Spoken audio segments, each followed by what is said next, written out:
What if the Amazon rainforest has been hiding entire civilizations beneath its canopy for centuries? The official story paints a clear picture. Before European contact, the Amazon was pristine wilderness.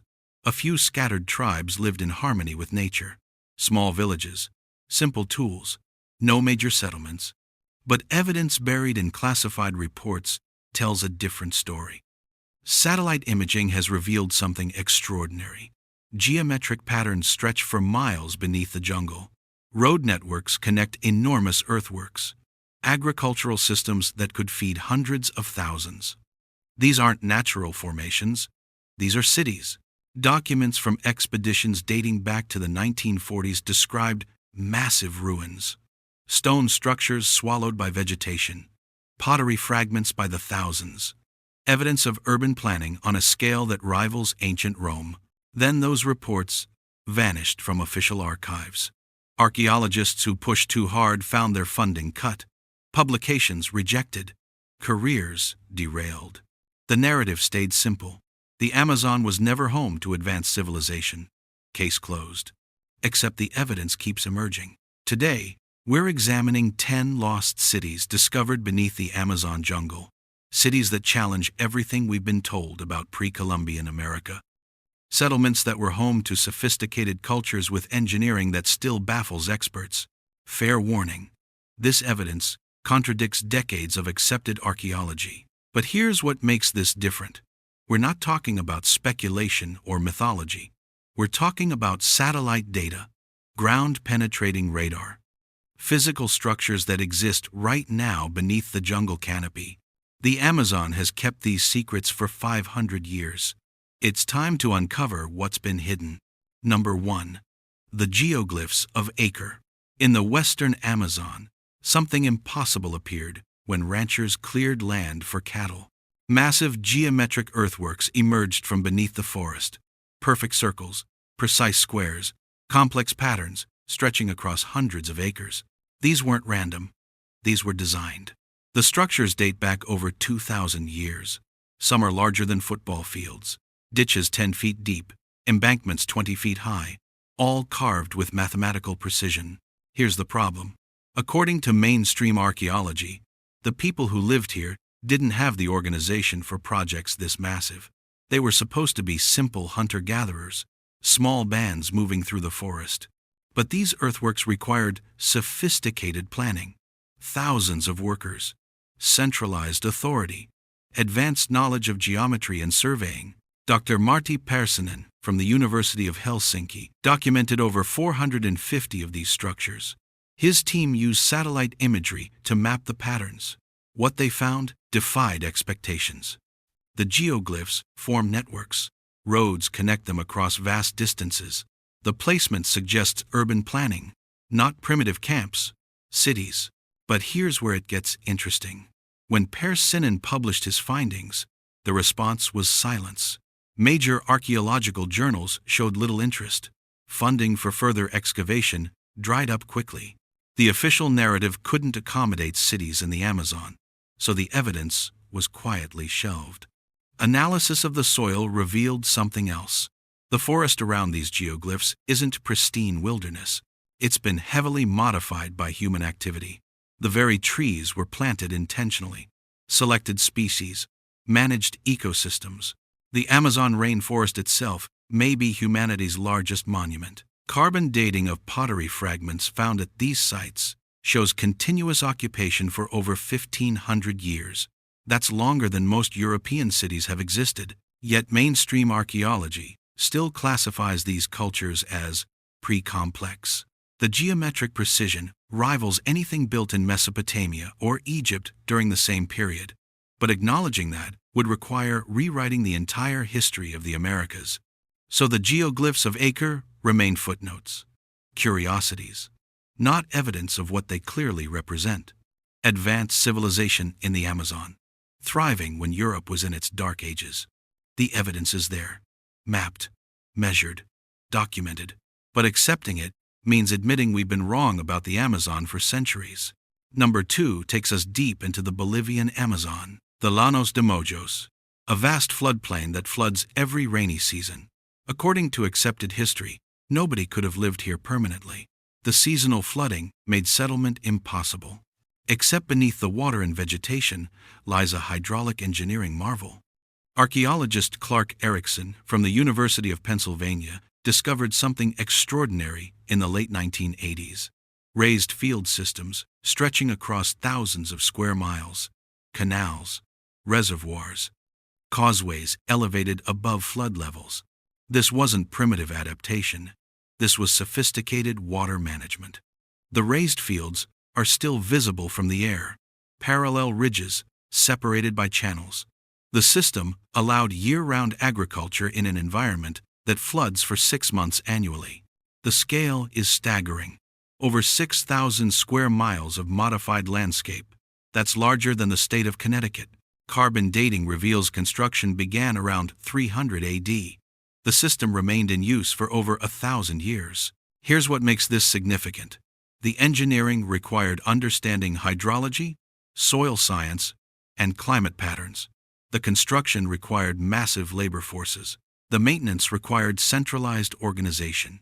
Everything necessary for urban civilization. Erickson estimated these agricultural systems could have supported a population of over 1 million people in an area textbooks claimed was uninhabitable. He published his findings, presented the evidence, showed the mathematical precision of the canal networks. The response from mainstream archaeology? Skepticism and dismissal. The official position remained unchanged.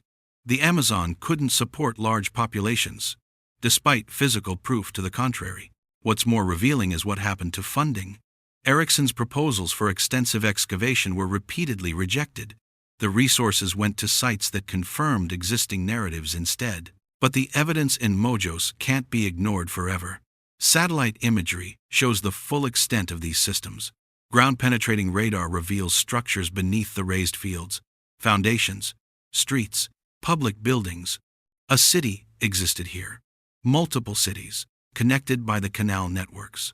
The pottery recovered from the sites shows artistic sophistication, complex designs, specialized production, evidence of trade networks spanning hundreds of miles. Yet this civilization remains virtually unknown outside specialist circles. Why? Because acknowledging it requires admitting the Amazon was home to cultures as advanced as any in the ancient world. That's an uncomfortable truth, one that challenges fundamental assumptions about human development. So the raised fields of Mojo stay buried, literally and academically. But the evidence doesn't disappear just because it's inconvenient. Number 3. The lost city of Cuhicugu. In the Upper Xingu region of Brazil, anthropologist Michael Heckenberger made a discovery that should have rewritten textbooks. 19 settlements connected by roads, plazas, defensive ditches, bridges over rivers, all hidden beneath the jungle canopy. Cuhicugu wasn't a village. It was an urban complex. Heckenberger worked with the local Cuicuro people, whose oral traditions described great cities built by their ancestors. Western archaeologists had dismissed these stories as mythology, until Heckenberger found the cities. The settlements are laid out with precise planning. Roads run perfectly straight for miles. Plazas are positioned at exact intervals. The defensive perimeter shows advanced military engineering. Carbon dating places the peak of Cuhicugu around 1300 AD. At that time, the complex was home to an estimated 50,000 people. For context, London's population in 1300 was around 80,000. This wasn't a primitive settlement. This was a major urban center. The roads connecting the settlements are engineering marvels. Some are over 15 feet wide, raised above the forest floor to prevent flooding. They run for miles through difficult terrain, maintaining straight lines that suggest surveying technology. Between the settlements, Heckenberger found evidence of managed orchards, fish weirs in the rivers, storage facilities, everything indicating a complex economy. He published his findings in the journal Science in 2003, complete with maps, measurements, and carbon dating results. The archaeological community's response? Cautious interest, followed by studied indifference. Major textbooks on pre-Columbian America still barely mention Cuhicugu. the narrative remains focused on coastal civilizations and the Andes. The Amazon is still presented as pristine wilderness, inhabited by small tribes. Despite physical evidence of cities, what makes this particularly frustrating is the documentation. Heckenberger provided satellite imagery, ground surveys, detailed maps, everything needed to verify his claims. Yet funding for further excavation has been limited. Other researchers face obstacles accessing the sites. The pace of investigation remains glacial. Meanwhile, the structures continue deteriorating beneath the jungle. The oral traditions of the Quikuro people describe these cities in detail, their ancestors' engineering knowledge, the social organization, the trade networks. For centuries, anthropologists dismissed these accounts as exaggeration. Turned out, the Quikuro were describing exactly what existed.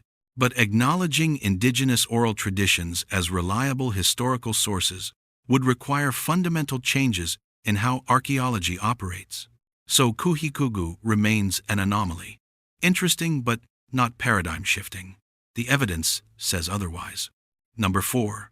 The mystery of the Terra Preta. Across the Amazon, archaeologists keep finding something that shouldn't exist. Soil that's too fertile. The Amazon rainforest grows on surprisingly poor soil. Nutrients are locked in the vegetation, not the earth. Clearing the forest for agriculture typically results in exhausted land within a few years. Yet scattered throughout the Amazon are patches of incredibly rich black soil. Terra Preta, the black earth. This soil is up to 3 times more fertile than surrounding areas. It contains high levels of charcoal, bone, and pottery fragments. Chemical analysis shows it's not natural. It was manufactured. The Terra Preta deposits are found at sites of ancient settlements. Some patches cover dozens of acres. The soil is over 6 feet deep in places. Carbon dating reveals this soil was created between 500 and 2,500 years ago. Here's what's significant. Modern soil science can't replicate Terra Preta. We understand the components. Biochar, from controlled burning, organic matter, pottery shards, fish bones. But the exact process that makes the soil remain fertile for thousands of years? Still unknown. The ancient Amazonians possessed agricultural technology we can't reproduce in the 21st century. Dr. Bruno Glaser from the University of Bayreuth has spent decades studying Terra Preta. His research shows the microbial activity in this soil is unique. It regenerates itself. Adding more organic matter to Terra Preta doesn't just fertilize it temporarily. It permanently increases the soil's capacity. It's a self-sustaining system. This wasn't accident. This was deliberate soil engineering on a massive scale. The distribution of Terra Preta sites reveals settlement patterns. Major deposits are connected by rivers. Smaller patches dot the landscape between them. A network, an urban network. Researchers estimate there are over 6,000 Terra Preta sites in the Amazon. Most haven't been excavated. Many haven't even been surveyed. But soil samples tell a story. These sites represent settlements, some small, some covering areas large enough to be cities. The pottery fragments embedded in the Terra Preta show sophisticated production, specialized workshops, trade in finished goods, all indicators of urban culture. Yet the Terra Preta research struggles for recognition and funding. Why? Because it contradicts the narrative that the Amazon was sparsely populated. If 6,000 settlements existed, each supporting significant populations through advanced agriculture, the total population of pre-Columbian Amazonia could have reached tens of millions. That's a civilization, a major civilization. Acknowledging that requires rethinking everything about the Amazon, about pre-Columbian America, about the very definition of civilization. The Terra Preta is physical evidence. It can be tested, measured, dated. It's not speculation, but it's treated as a curiosity rather than proof of what it clearly represents. Advanced agricultural science in the ancient Amazon. The Black Earth reveals a truth that's still being buried. Number 5 brings us to the controversial discoveries of Percy Fawcett. In 1925, British explorer Percy Fawcett vanished into the Amazon, searching for a lost city. He called it the City of Z. Most historians dismissed him as a romantic chasing legends, but Fawcett's journals describe something specific, not fantasy, detailed observations. During earlier expeditions between 1906 and 1924, Fawcett documented ruins throughout the Amazon, stone structures, pottery, carved pillars. He collected indigenous accounts of great cities swallowed by the jungle. His journals describe finding pottery shards in remote areas where no modern settlements existed, road-like clearings beneath vegetation, stone foundations barely visible under centuries of growth. Fawcett was a trained surveyor for the Royal Geographical Society.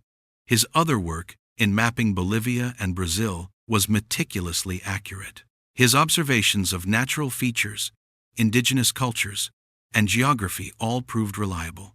Yet his reports of ruins were dismissed as delusion. In 1925, he departed on his final expedition. He carried coordinates, specific locations, based on indigenous directions and his previous discoveries. He believed he was close to proving the City of Z existed. Then he disappeared. Here's where things get interesting. In the decades after Fawcett vanished, several expeditions searched for him. None found definitive evidence of his fate, but some found ruins exactly where his journals said they would be.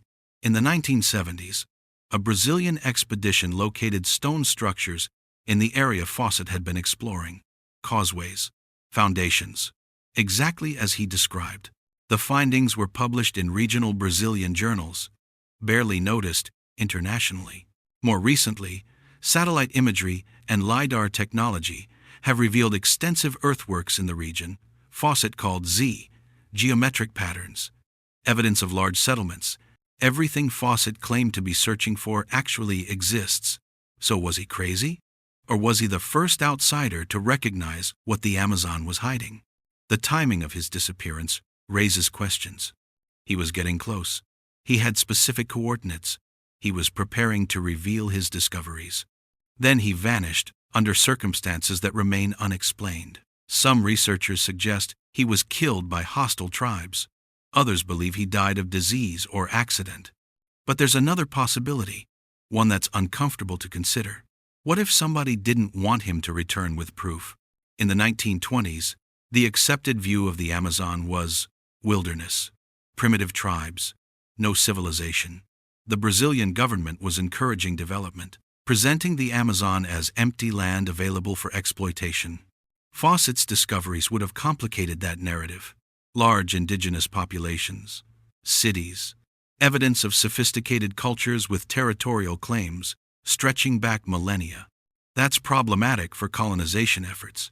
Fawcett's journals eventually surfaced, published by his family decades later. By then, the academic establishment had already dismissed him.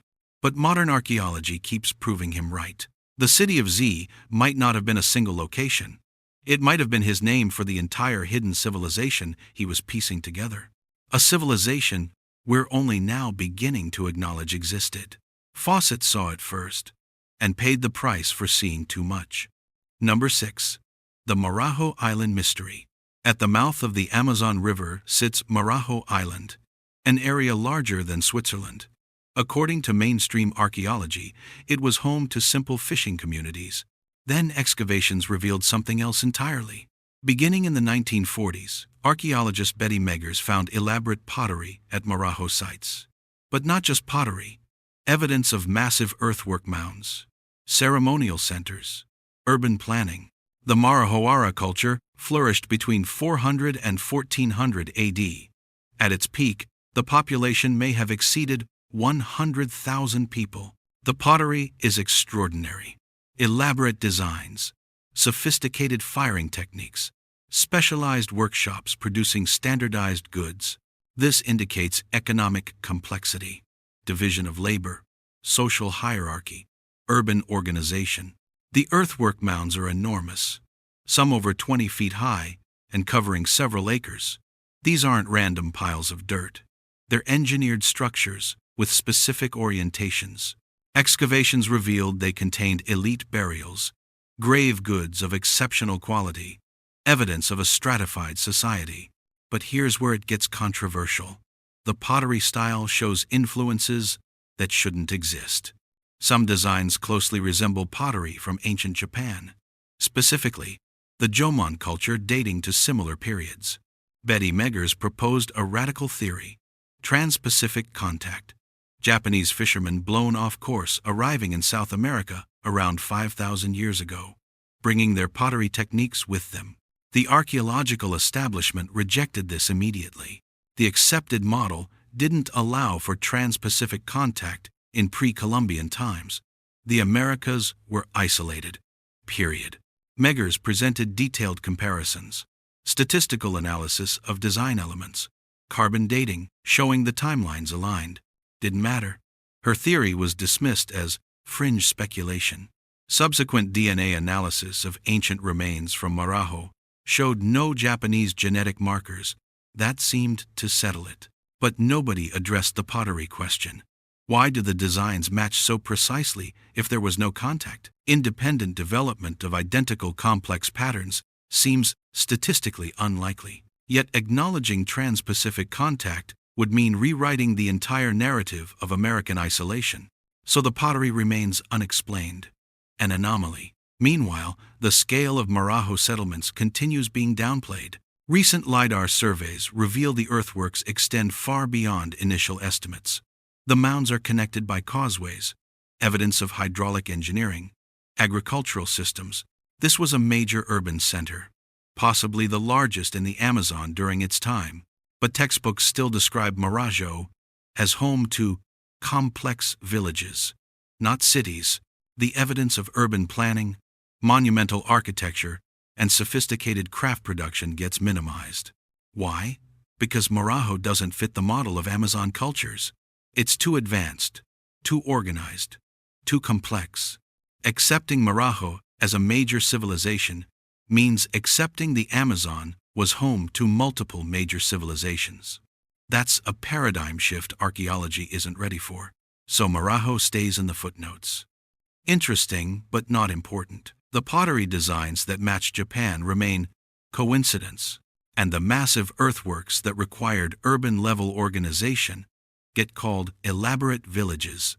The evidence tells a different story, one that's still being suppressed through semantic games. Number 7. The mystery of the Raposo expedition. In 1753, a Portuguese expedition led by Francisco Raposo ventured into the Amazon interior, searching for gold mines. What they found, according to their report, defied explanation. The Raposo document describes discovering an abandoned city of enormous scale.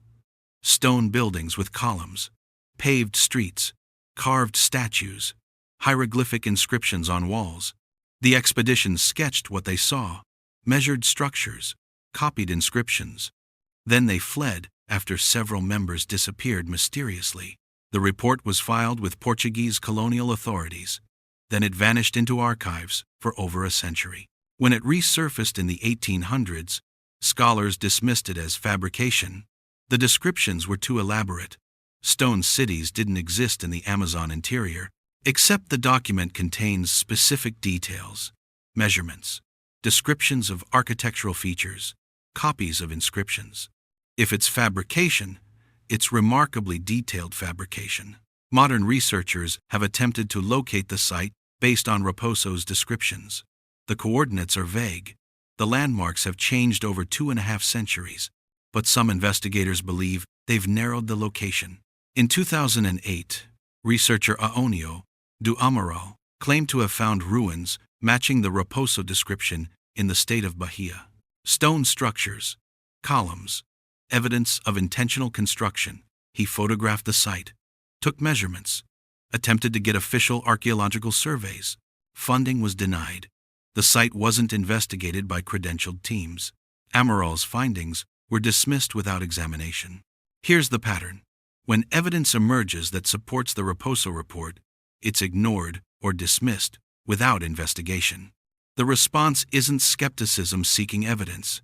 It's reflexive rejection. Why? Because accepting Raposo's account means accepting stone architecture in the Amazon interior. That contradicts everything we're told about regional capabilities. The Amazon cultures supposedly used wood and thatch. Stone construction was limited to the Andes. Raposo describes something else: stone cities, comparable to Mediterranean civilizations. If true, it means an entirely unknown civilization existed in the Amazon, one sophisticated enough for monumental stone architecture. That's too disruptive to established narratives. So the Raposo report stays classified as legend, despite its specific details. Despite matching some discovered sites, the inscriptions Raposo copied have never been seriously analyzed by linguists. The sketches his expedition made are dismissed without comparison to actual ruins. A proper investigation would attempt to locate the site, compare Raposo's copies to known writing systems, determine if the report has any factual basis. Instead, it's filed as historical curiosity, colonial fever dream. But Raposo was a military officer, trained in observation and reporting. His other reports from the same expedition are factually accurate. His descriptions of indigenous peoples, geography, and natural features all check out. Only his account of the stone city is dismissed. That's selective skepticism, accepting parts of a source while rejecting the inconvenient parts without investigation. The Raposo expedition saw something. Whether it was exactly as described, we don't know. Because nobody's willing to seriously look, the evidence might still be there, waiting under jungle growth, exactly where Raposo said it would be. But finding it would require admitting he might have been telling the truth, and that truth challenges too much.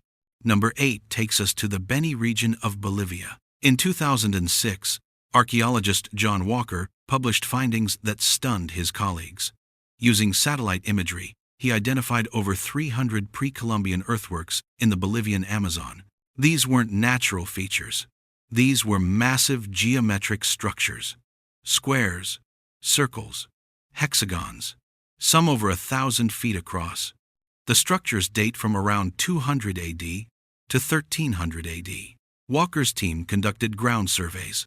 What they found exceeded expectations. The earthworks are connected by roads, causeways raised above the floodplain. Some roads run perfectly straight for over 15 miles. Engineering that required sophisticated surveying technology. The earthworks themselves show astronomical alignments. Some are oriented to solstices. Others align with specific star risings. This indicates advanced astronomical knowledge. Calendar systems, possibly ceremonial complexes tied to celestial events. The scale suggests populations in the tens of thousands, maybe hundreds of thousands across the entire network. But here's what makes this significant. The Beni region floods severely every rainy season. Modern settlements struggle with the flooding. Yet these ancient cultures not only survived the floods, they thrived. The causeways and earthworks show engineering designed specifically for the flood cycle. They understood hydrology. They had knowledge of water management that modern engineers study with respect. Walker presented his findings at conferences, published in peer-reviewed journals, made the data publicly available. The response? Academic interest, followed by minimal follow-up. Funding for excavation of the Beni earthworks remains limited. Major museums show little interest in acquiring artifacts. The sites aren't promoted or protected as major archaeological treasures. They're treated as regional curiosities. Why? Because accepting them means accepting something uncomfortable. The Beni earthworks represent a civilization, not villages or tribes, an organized society capable of landscape-scale engineering projects. That challenges the Amazon narrative fundamentally. What's more, the astronomical alignments suggest these cultures had knowledge comparable to the Maya or ancient Egyptians. Precise calendars, understanding of celestial mechanics. Acknowledging that means placing Amazon cultures alongside the great civilizations typically reserved for Mesopotamia, Egypt, China, and Mesoamerica. That's a reclassification archaeology resists. The implications go further. If the Beni culture achieved this level of sophistication, what else existed in the Amazon? The earthworks, visible from satellites, are only what survived. How many more structures disappeared under vegetation or were destroyed? Walker estimates they've identified perhaps 10% of what originally existed. That means the visible evidence represents fragments of something much larger. A civilization that encompassed much of the Amazon basin, connected by trade networks, sharing astronomical knowledge, building on a scale that rivals anything in the ancient world. But admitting that requires rewriting not just Amazon history. It requires rewriting the history of civilization itself. So the Beni earthworks get minimal coverage. Acknowledged but not emphasized. The roads that run straight for 15 miles get called causeways instead of highways. The astronomical alignments get mentioned in footnotes instead of headlines. And the civilization that built them remains classified as pre-complex. The evidence says otherwise. But evidence can be buried under semantics. Number 9. The Amazon stonework mystery. In several locations across the Amazon, researchers have found something that supposedly doesn't exist. Megalithic stones, carved, positioned, arranged with purpose. At Rio Grande in Brazil, standing stones create alignments. Some archaeologists believe they mark astronomical events, winter solstice, equinoxes. The stones are granite. Some weigh several tons. They didn't occur naturally in these positions. They were placed, which means people moved them. Carbon dating of organic material around the stones suggests placement around 2,000 years ago. That's contemporary with Stonehenge's active use in Britain. But Amazon cultures weren't supposed to work with stone on this scale. At another site in the state of Amapa, researchers found carved stones with what appeared to be glyphs, not Portuguese, not Spanish, not any known indigenous writing system from the contact period. Something older. Linguistic analysis hasn't been extensive. Few experts have examined the carvings. Those who have admit uncertainty about their origin. The stones exist, the carvings exist, but explaining them is difficult without revising assumptions about Amazon cultures. In the Guiana Highlands, explorer Percy Fawcett documented carved stones during his expeditions. He described finding stone pillars with inscriptions in remote areas. His reports were dismissed until satellite imagery started revealing structures in those exact regions. The problem with megalithic construction in the Amazon is simple. It indicates capabilities we don't want to acknowledge. Moving multi-ton stones requires organization, labor forces, engineering knowledge, social complexity, all indicators of civilization. The standing stones at Rio Grande show astronomical knowledge. They mark celestial events with precision. That means calendar systems, long-term observation, mathematical understanding. Same capabilities we attribute to ancient cultures considered advanced. But applying that label to Amazon cultures means changing the entire framework. It means admitting these cultures developed independently, reached similar levels of sophistication as Old World civilizations, did it all in an environment we're told couldn't support such development. That's too many assumptions to overturn. So the stones get minimal study. The carvings remain untranslated. The alignments get noted but not emphasized. What's particularly frustrating is the lack of investigation. These sites should be major research priorities. Megalithic structures representing potential written language and astronomical knowledge. Instead, they're footnotes in regional surveys. Funding goes to sites that fit existing models. The Amazon stones don't fit. So they're left alone, documented but not explored. Meanwhile, the jungle continues reclaiming them.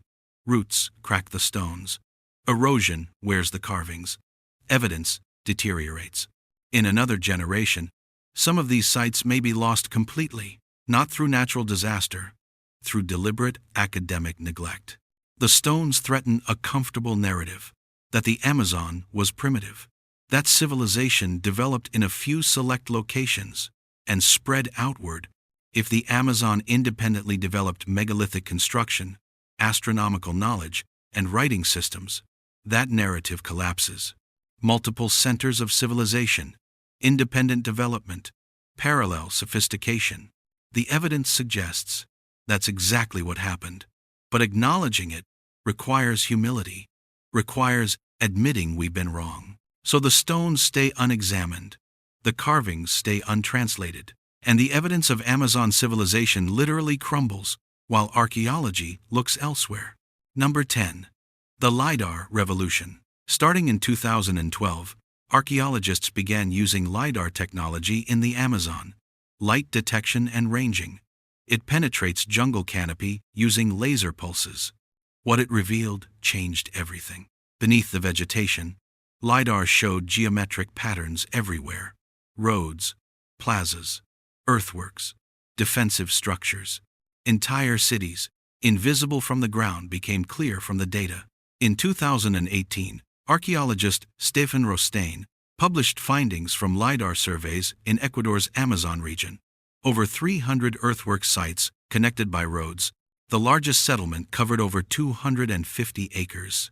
That's comparable to major Mayan cities. The structures date from around 500 BC to 1500 AD, over 2,000 years of continuous occupation. Population estimates suggest tens of thousands of people lived in these settlements during peak periods. This wasn't scattered villages. This was urban civilization. The LiDAR data shows sophisticated planning. Streets laid out in grids, public plazas at regular intervals, defensive ditches, protecting perimeters, everything indicating centralized authority and urban organization. But here's what makes LiDAR significant. It reveals how much we've missed. The Amazon jungle hides everything. Structures invisible from the ground, invisible from traditional aerial surveys. LiDAR sees through the canopy, and what it's showing is staggering. Every survey reveals more settlements, more roads, more evidence of extensive civilization. Dr. Jonas Gregorio de Souza conducted LiDAR surveys in Brazil. His findings suggest the southern Amazon alone may contain over 1,000 significant archaeological sites. Most haven't been excavated. Most haven't even been visited. The implications are enormous. If LiDAR surveys covered the entire Amazon basin, how many sites would emerge? Estimates range from tens of thousands to over 100,000 significant archaeological locations. That represents a civilization of millions of people. Sophisticated urban cultures spanning the entire basin. Yet mainstream coverage remains cautious. The discoveries get reported, then quickly forgotten. Why? Because accepting what LiDAR shows means accepting we fundamentally misunderstood the Amazon. It wasn't wilderness. It was managed landscape. Engineered. Cultivated. Home to major civilizations. The trees we think of as pristine rainforest, many are species deliberately planted by these cultures. The forest composition itself is archaeological evidence. The rivers we see as natural, many were modified, channeled, connected by canals. LiDAR is revealing that almost nothing about the Amazon is untouched. Human civilization transformed the entire basin. But here's the resistance. If the Amazon was heavily populated, what happened to all those people? European contact, disease, collapse. Within a century of European arrival, the Amazon population crashed. Some estimates suggest 90% mortality. Entire civilizations disappeared. Cities abandoned. Roads overgrown. Knowledge lost. The Europeans who arrived in the 16 and 1700s saw ruins and remnants, but they didn't connect them to major civilizations. They saw primitives, small tribes, scattered villages, and that became the accepted history. LiDAR is showing what existed before the collapse, the true scale of Amazon civilization. But accepting that means acknowledging something painful. European contact didn't encounter empty wilderness. It destroyed thriving civilizations. That's an uncomfortable truth, one that complicates narratives about discovery and settlement. So LiDAR data gets published in academic journals, noted in specialist publications, but it doesn't reshape mainstream understanding. Not yet. The evidence keeps mounting. Every survey reveals more. The pattern is undeniable. The Amazon was home to millions, to sophisticated cultures with engineering and agriculture we're only beginning to understand. LiDAR proved it. The data is clear. What remains is the will to accept what it shows. 10 lost cities. 10 instances of evidence hidden, dismissed, or ignored. From the geometric earthworks of Acre to the LiDAR revelations showing cities across the entire Amazon basin, From the hydraulic engineering of Mojos to the megalithic stones that supposedly don't exist, the pattern is clear. Evidence contradicting the Amazon wilderness narrative gets minimized. Researchers face funding obstacles. Publications get buried in specialist journals. Major media shows fleeting interest before moving on. This isn't coincidence. This is systematic resistance to paradigm change. For 500 years, the narrative said the Amazon was pristine jungle inhabited by primitive tribes. That narrative justified exploitation, development, treating the region as empty land available for taking. Acknowledging major civilizations existed there complicates everything. Indigenous peoples become descendants of sophisticated cultures. Their territorial claims gain historical weight. The very nature of the Amazon as untouched wilderness dissolves. That's economically and politically inconvenient. So evidence gets acknowledged minimally. Noted but not emphasized, published but not promoted. The cities stay lost. Not because they're hidden under jungle anymore. LiDAR found them. They stay lost because finding them officially would require changing too much. But the evidence can't be suppressed forever. Satellite imagery is public. LiDAR data is accessible. The physical structures exist. Independent researchers keep investigating. Indigenous communities preserve oral traditions describing these cities. The truth keeps emerging through cracks in the official narrative. What we're witnessing is the slow collapse of a comfortable lie. The Amazon was never empty. It was never untouched. It was home to millions, to civilizations that built cities, engineered landscapes, and developed agricultural techniques we still can't replicate. They thrived for thousands of years. Then European contact brought catastrophic collapse. The survivors became the primitive tribes Europeans encountered, but their ancestors built cities that rivaled anything in the ancient world. That's the truth, LiDAR revealed. That's the truth. 10 cases of lost cities confirm. The Amazon holds more secrets, more cities waiting for discovery, more evidence of sophistication we're only beginning to understand. The question isn't whether these civilizations existed. The evidence proves they did. The question is when we'll stop calling them lost and start calling them what they were. The great civilizations of the Amazon. The evidence is here. The patterns are clear. What happens next depends on whether we're willing to see what's been hidden in plain sight. The jungle kept these secrets for 5 centuries. Technology revealed them. Now comes the harder part. Accepting what they mean.